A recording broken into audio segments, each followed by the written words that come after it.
I swear to God, I should really have a blooper section for how many times I messed up. Oh crap, it's recording. Hello, every pony. This is Rob Royale, and welcome back to another reading of My Little Background Pony: Friendship is Magic by ComicFan616 on FimFiction.net. A couple things before I get started. One, welcome to 2015. Hell yeah, this is going to be an awesome year. I have a feeling about it. I said in my last video that 2014 kind of sucked. It's the 1st of February now, so I'm back at college, in case you couldn't tell. It might sound a little different.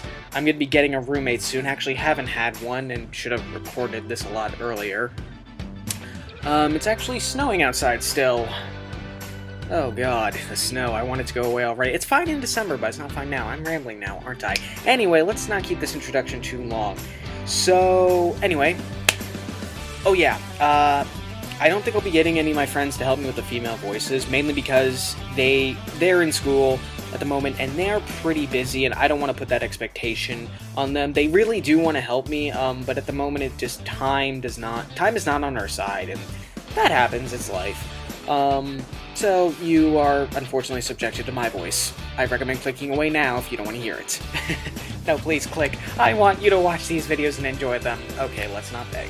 So, this is Chapter 5, Into the Forest. Somewhat sounds like Into the Dalek from Series 8. If anyone knows what I'm talking about from Doctor Who, it was an awesome episode. Can't wait for more to come from Series 9. So anyway, link is in the description. You can read along with me or read this yourself because you're tired of hearing my voice. Anyway, let's get started. Chapter 5, Into the Forest. "You can't go in there!" Derpy shouted. After the doctor verified the location of the forest, he ran out of the Tardis and toward his destination. The other ponies had followed him out of concern. "If I don't, Nightmare Moon will create eternal night," he pointed out.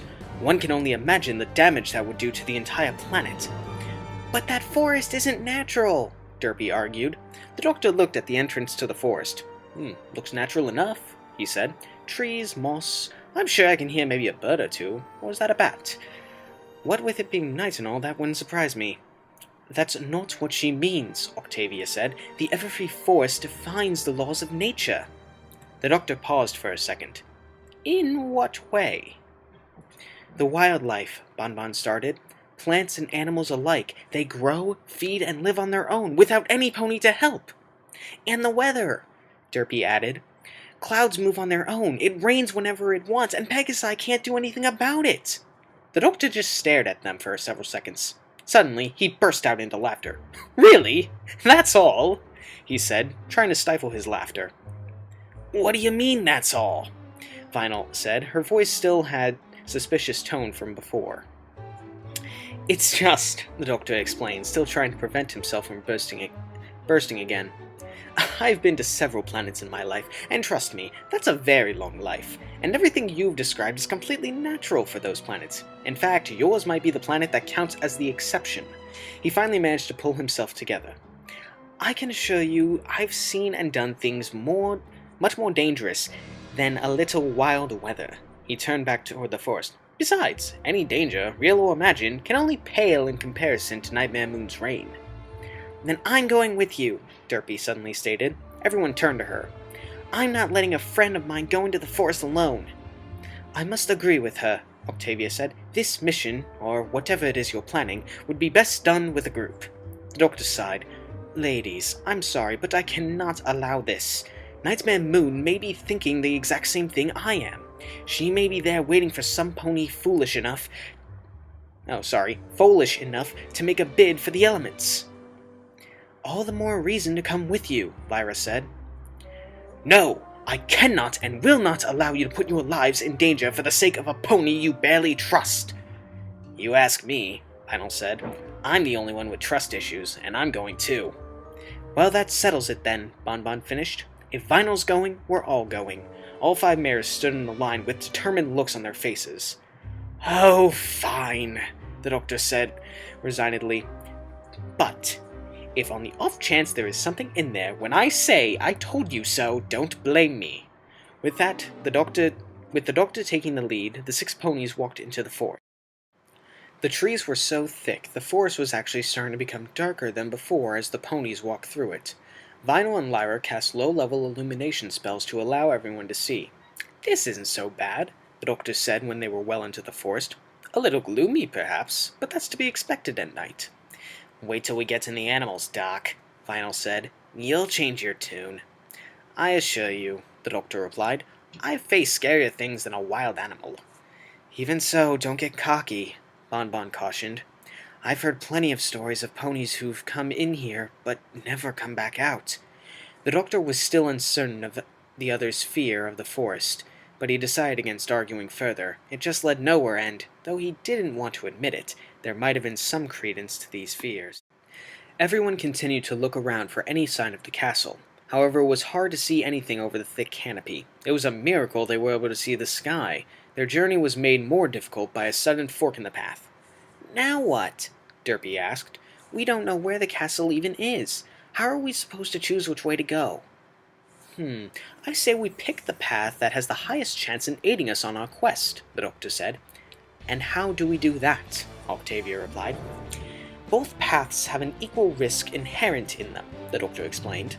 "No matter which path we choose, we don't know if it will lead us to the castle or not. In cases such as this, we assess what we know about both paths and make a decision based on that. And what we know is simple. The path on the left seems to incline and... could one of you ladies shine your lights this way?" The doctor pointed to the left path. Lyra turned toward that direction and concentrated her light into a beam. She led the light through the trees. "The incline does seem to be constant," the doctor continued, "so we can assume it leads to higher ground, and if I'm not mistaken, just by a quick estimation of trees per square decameter... Is that deca or dessa? I'm gonna go with dessa. Decimeter. This path becomes clearer as it goes on."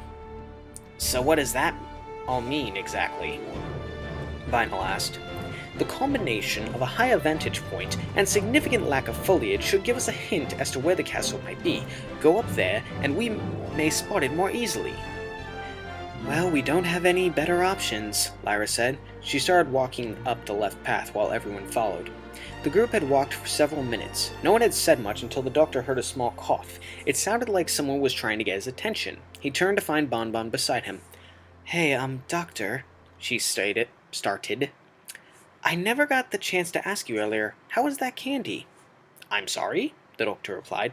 "From this afternoon," Bonbon reminded him, "when you came to Sugar Cube Corner." "Oh, yes, that. Is this really the best time?" "Probably not," Bonbon admitted. "But I need something to think about besides the possibility of never seeing the sun again." Good point," the doctor thought for a bit.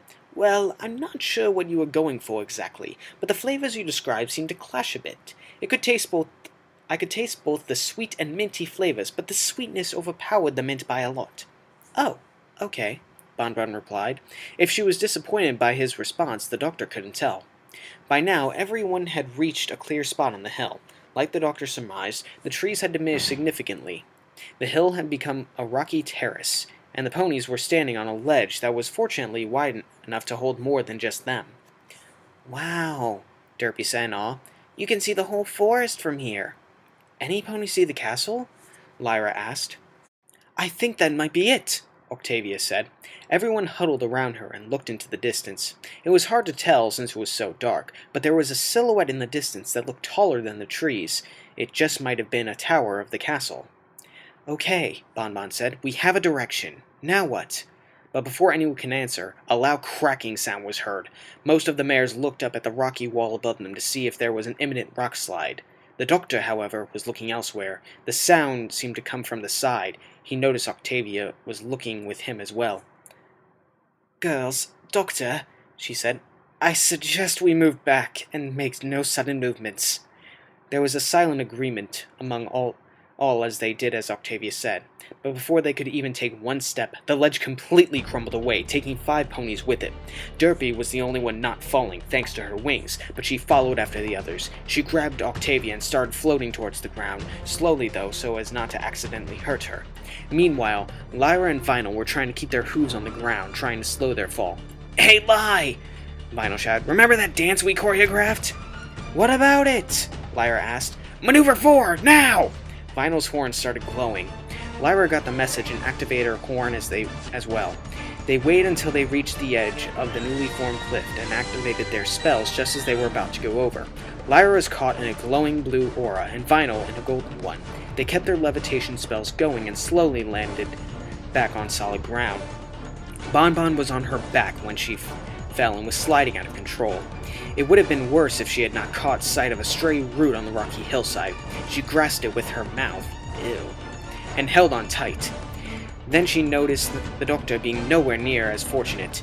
He was on his stomach and almost spinning as he slid down. He finally came to a stop when his forelegs grasped the edge of the cliff.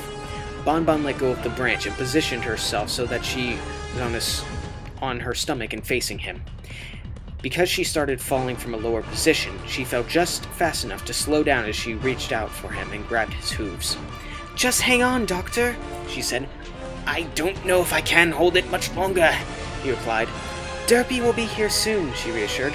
"She'll get you out of this." She looked down and saw that Derpy was almost on the ground with Octavia. The doctor held on as best he could, but hooves weren't as ideal for holding things as he would have liked. "Why did I have to be an Earth Pony?" he thought. "I'm always an Earth Pony." He could feel himself slipping further and further as he tried to grip onto Bonbon's hooves. "I don't think I can make it," he said at last. "By my calculations, I'll fall before Derpy can get here." "There's gotta be something," Bonbon said. There was a pause. "Doctor," she said at last, her voice almost pensive, "I'm going to tell you to do something, and I don't want you to overreact." The doctor didn't respond. "Let go of my hooves." "Are you insane?" he shouted. "Doctor, think," she replied. "What possible reason could I have for wanting to hurt you?" The doctor opened his mouth to say something, but Bonbon interrupted. "And don't say because you criticized the candy. I wanted some honest criticism. You were honest with me, so trust that I'm being honest with you. Let go and you'll be safe." The doctor didn't know what Bonbon had planned, but he was running out of time, and had already run out of options. He sighed, slackened his grip on her hooves, and closed his eyes. "Alonzi!" he shouted almost like a spirit cry as he fell. Gravity was pulling on him, causing him to fall faster and faster. Soon, though, his speed began to decrease. He opened his eyes and saw that he was covered in aura of magic, like a mixture of blue and gold. He looked down and saw Lyra and Vinyl, both horns glowing.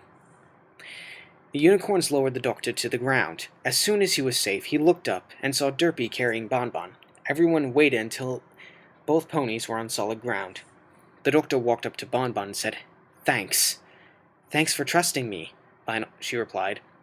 "Okay, we survived that," Vinyl said. "But how did that happen?" Derpy asked. "It felt sturdy enough." "Let me check it out," the doctor said. He walked up to one of the fallen rocks, reached a hoof to his flank, and pulled out his sonic screwdriver. He put it to the rock, and it started making a whirring sound. "This was no mere collapse," he said at last. "Something infiltrated the rock structure and broke it apart mineral by mineral, allowing it to affect the rest of the wall and cave in on itself. The question is what or who was able to pull this off?" He turned back to the mares, but most of them had shocked looks on their faces. Vinyl even more, like she was suppressing the urge to throw up. Is something wrong?" "What was that?" Octavia asked, fear evident in her voice. "Oh, this is my sonic screwdriver," he said. "It allows me to scan objects with a sonic resonance, unlock doors, access computer files, and—" "I think she means what happened to your flank," Lyra said. "Oh, I see," the doctor replied. "Keep forgetting to bring that up. Nothing to worry about, girls. That was just my pocket. Perfectly normal." The looks on their faces didn't change. "Well, normal for a Time Lord, anyway." They still didn't change. "Don't we have more pressing matters? We just survived an avalanche that, if I'm not mistaken, was intentional, and I have only one hunch as to who caused it. Nightmare Moon. She knows we're here, and she just tried to kill us." There was another pause, although this time it wasn't caused by the doctor's pocket. "Ladies, I'm afraid I cannot stress this enough," he continued. "Get out while you still can. Now that we know Nightmare Moon is out there, I cannot let you continue to risk your lives. Besides, if every one of you gets wigged out by Time Lord physiology, then you probably shouldn't be here at all." There was another pause before Derpy finally spoke up. "I'm still going." The doctor stared at her, unable to believe that she had denied him a second time, and after a life-threatening situation, no less. We all agreed to see this through, Derpy continued. I know we nearly died and all, but we just proved that if we stick together, nothing can take us down that easily. The other mares nodded. They all looked a little shaken, but they still had that confidence they brought with them when they entered the forest. If that's what you want, the doctor said. If my memory isn't too juggled, the castle should be that way. He pointed off to the side. Vinyl and Lyra lit up the area once again and took the lead. And that was Chapter 5 of My Little Background Pony, Friendship is Magic by ComicFan616. That was actually a really fun chapter to read. I mean, obviously, most of the story is, it's playing off the first 2 episodes of My Little Pony, Friendship is Magic, but it's still very well done. I mean, I have to admit, I'm really enjoying this, and I love, like, the whole things with pockets. I just love that. It's given me so many references to, Dr. Who's an Assistant and the Adventures of Dr. Who's. Or the Dr. Who's Adventures, whichever one it's called. Anyway, thank you for listening, every pony, if you survived that long. That was actually a pretty tough chapter. I had to stop and go re-record a lot of stuff and do a lot of cutting and pasting in different places. But regardless, it was really, really fun. You know, there's something I do question, though. Vinyl and Lyra used illumination spells. Why didn't the main 6 do that in the show when it got dark? Just saying. Why didn't they? Well, I guess they probably didn't think of it at the time. When was the first time we saw an illumination spell? Was that on Ghostbusters? I think it might have been Ghostbusters we saw an illumination spell, though I could be wrong. Anyway, thank you for listening. Go check out ComicFan616's page, like, comment, and subscribe. And I will see y'all later, every pony. Stay brony.